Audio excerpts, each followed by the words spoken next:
Welcome to சாப்பிட வாங்க. இன்றைக்கி குக்கிங்கில் நம்ம பார்க்க போகிற டிஷ் சென்னை வடகரி. ரொம்ப ஸ்பெஷலான சூப்பரான ஒரு டிஷ் இது. எல்லாருக்குமே ரொம்ப பிடிக்கும். இட்லி தோசை எல்லாத்துக்குமே ரொம்ப மேட்சான ஒரு டிஷ். இது சென்னையில் ரொம்ப ஸ்பெஷல். ஸோ அதனால் சென்னை வடகரி அப்படின்னு பேர் வந்துருச்சு. இது நீங்கள் வீட்டில் இருக்கிற வடையிலையும் பண்ணலாம், கடையில் வாங்கிட்டு வந்தும் பண்ணலாம். ஃப்ரெஷ்ஷாக பண்ணி தான் பண்ணணும்லாம் இல்லை. வடை இருந்துச்சுனாவே நீங்கள் இந்த சென்னை வடகரி நீங்கள் பண்ணிக்க முடியும். ரொம்ப டேஸ்ட்டாக இருக்கும். இது மாதிரி டிஃப்ரெண்ட்டான டிஷ்ஷஸ் நீங்கள் டெய்லியும் பார்க்கணுன்னா நம்மளோட சேனல் சப்ஸ்கிரைப் பண்ணுங்கள். அதுக்கு பக்கத்தில் இருக்கிற பெல் ஐக்கான் கிளிக் பண்ணுங்கள்.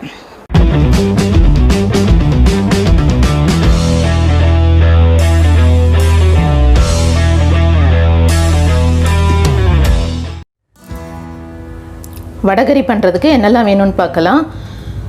ஒரு கப் கடலைப்பருப்பு 250 கிராம் இருக்குது. இதை நல்லா வாஷ் பண்ணி 2 மணி நேரம் ஊற வச்சுடுங்க.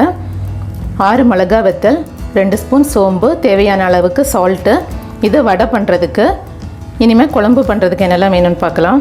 2 பெரிய வெங்காயம் பொடியாக நறுக்கியிருக்கேன், 2 தக்காளி அதுவும் பொடியாக நறுக்கியிருக்கேன், 1/4 கப் துருவின தேங்காய், பிரியாணி இலை, 2 ஏலக்காய், 2 பட்டை, 2 கிராம்பு, 1/4 ஸ்பூன் மஞ்சள் தூள், 1 ஸ்பூன் மல்லித்தூள், 1 ஸ்பூன் கரம் மசால் தூள், 1 ஸ்பூன் மிளகாத்தூள், 1 ஸ்பூன் இஞ்சி பூண்டு பேஸ்ட், 2 பச்சை மிளகா பொடியாக நறுக்கினது, கொஞ்சமாக கருவேப்பிலை, கொஞ்சமாக மல்லி இலை கட் பண்ணி வச்சுருக்கேன். இவ்வளோதான்.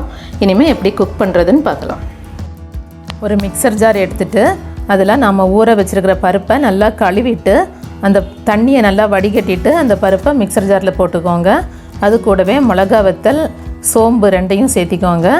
வடை பதத்துக்கு அரைச்சிக்கோங்க. தண்ணி எதுவும் ஊற்ற வேண்டாம். பருப்பு நல்லாவே தண்ணியில் ஊறி இருக்குது. அதனால் அந்த பருப்பில் இருக்கிற தண்ணி சத்தே போதும்.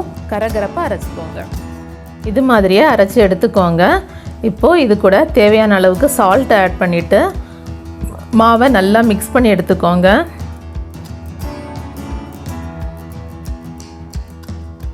நல்லா மிக்ஸ் பண்ணியாச்சு. இப்போது இதில் சின்ன சின்ன உருண்டையாக மாவு எடுத்து அதை உள்ளங்கையில் வச்சு வடை மாதிரி தட்டிக்கோங்க. இது மாதிரியே எல்லா மாவுலேயும் வடை தட்டிக்கோங்க. இப்போது ஸ்டவ்வில் ஒரு பேன் வச்சுட்டு அதில் தேவையான அளவுக்கு ஆயில் ஊற்றிக்கோங்க. ஆயில் சூடாகட்டும். இப்போது ஆயில் சூடாகிடுச்சு. இனிமேல் வடையை ஒன்றா போட்டு எடுத்துக்கலாம். ஒவ்வொரு வடையாக போடுங்க. மெதுவாக போடுங்க. ரொம்ப கேர்ஃபுல்லாக பார்த்து போடுங்க. ஆயில் கையில் பட்டுறதுக்கு சான்ஸ் இருக்குது. ஸோ ரொம்ப கேர்ஃபுல்லாக போடுங்க. எவ்வளோ போட முடியுமோ அந்தளவுக்கு போட்டு எடுத்துக்கோங்க. ஸ்டவ் மீடியம் ஃப்ளேமில் வச்சுக்கோங்க. வச்சுட்டு வடையை ஒன்றா திருப்பி விடுங்க. வடையோட மேல் பக்கம் ப்ரௌனிஷ் ஆகிற வரைக்கும் வேக வச்சுக்கலாம். இப்போது ப்ரௌனிஷ் ஆகிடுச்சு. எல்லாத்தையும் எடுத்துடலாம். இதே மாதிரி எல்லா வடையவும் போட்டு எடுத்துக்கலாம். இப்போது எல்லா வடையும் போட்டு எடுத்தாச்சு. இதை இன்னொரு பாத்திரத்தில் எல்லாத்தையும் உடச்சி எடுத்துக்கலாம். இது மாதிரி வடையை 4-5 உடைச்சிடுங்க. கொஞ்சமாக வடை லைட்டாக ஆறுனதுக்கப்புறமா உடைக்க ஆரம்பிங்க. சூடாக இருந்துச்சுன்னா உடைக்கிறது கஷ்டமாக இருக்கும். எல்லா வடையும் இது மாதிரி உடச்சி எடுத்துடுங்க. இப்போது ஒரு மிக்சர் ஜாரில் துருவின தேங்காய் எல்லாத்தையும் சேர்த்து கொஞ்சமாக தண்ணியும் சேர்த்து நல்லா அரைச்சி பால் எடுத்து வச்சுக்கலாம். இது மாதிரி தேங்காய் பால் எடுத்து வச்சுக்கோங்க. வடகரி பண்ணுறதுக்கு ஸ்டவ்வில் ஒரு பாத்திரம் வச்சுட்டு அதில் 2 ஸ்பூன் ஆயில் ஊற்றிக்கோங்க. ஆயில் சூடானதும் அதில் பட்டை, கிராம்பு, ஏலக்காய், பிரியாணி இலையை சேர்த்துக்கோங்க. இப்போது அதில் கொஞ்சமாக கருவேப்பிலை, நறுக்கின பச்சை மிளகா சேர்த்து லைட்டாக வதக்கி விட்டுக்கோங்க. இப்போது அதிலையே பொடியாக நறுக்கின வெங்காயத்தை சேர்த்து வெங்காயம் கோல்டன் கலர் வர வரைக்கும் நல்லா வதக்கிக்கலாம். கொஞ்சமாக உப்பு சேர்த்துக்கிட்டிங்கன்னா வெங்காயம் சீக்கிரமாக வதங்கிடும்.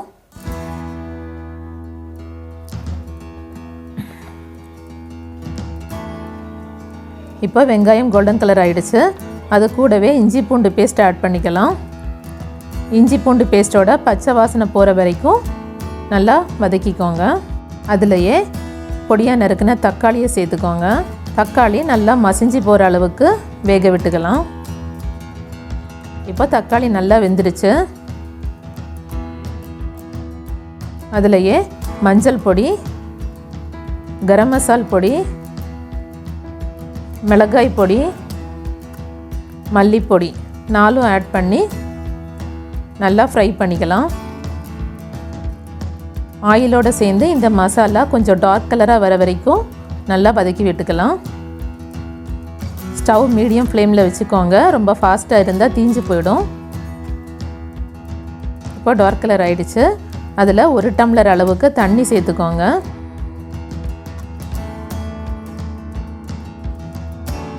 இப்போ அதில் தேவையான அளவுக்கு உப்பு சேர்த்து 3லிருந்து 4 நிமிஷம் வரைக்கும் நல்லா கொதிக்க விடுங்க.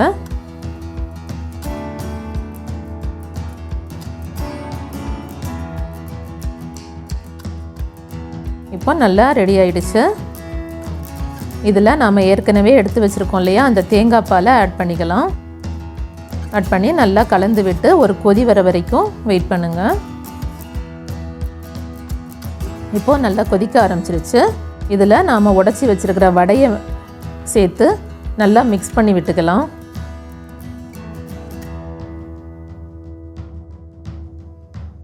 இப்போது ஒரு மூடியை எடுத்து மூடி வச்சு 2லிருந்து 3 நிமிஷம் அதை வேக விடலாம். இப்போது நல்லா கெட்டியாயிடுச்சு. வடகறி ரெடி ஆயிடுச்சு. ஃபைனலாக அதுக்கு மேலே கொஞ்சமாக மல்லி இலையை தூவிடலாம். மல்லி இலை தூவி கலந்து விட்டுக்கலாம். அவ்வளோதான், ரொம்ப ரொம்ப சூப்பரான ஒரு வடகறி ரெடி. பார்க்கவே செமையாக இருக்குது. ரொம்ப ரொம்ப சூப்பரான சென்னை வடகறி ரெடி. ரொம்ப டேஸ்டியான ஒரு டிஷ் இது. இட்லி, தோசை, பூரி, சப்பாத்தி எல்லாத்துக்குமே இது ரொம்ப மேட்ச் ஆகும். ரொம்ப டேஸ்டியாக இருக்கும். நீங்களும் இது மாதிரி வீட்டில் ட்ரை பண்ணுங்கள். நம்மளோட டிஷ்ஷஸ் உங்களுக்கு பிடிச்சிருந்தா லைக் பண்ணுங்கள், உங்கள் ஃப்ரெண்ட்ஸ்க்கு ஷேர் பண்ணுங்கள். டேஸ்டியாக சாப்பிடுங்க, ஹெல்த்தியாக இருங்க. தேங்க்ஸ் ஃபார் வாட்சிங். Thank you so much.